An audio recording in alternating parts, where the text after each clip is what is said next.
Good day, this is Joe Tomkins for Lendesk and Finmo. Today we're discussing the CMHC revised homeowner mortgage insurance for first-time homebuyers buying a brand new home.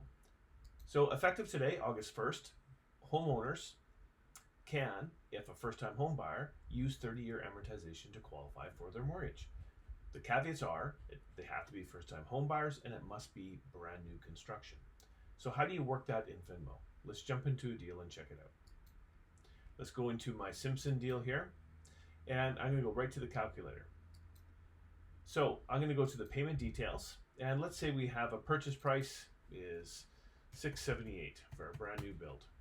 I'm going to calculate the minimum down payment, and there's the insurance premium amount. Well, I want to adjust this amount, so I'm going to simply come to here and type in 4.2% and save changes, and the premium will change.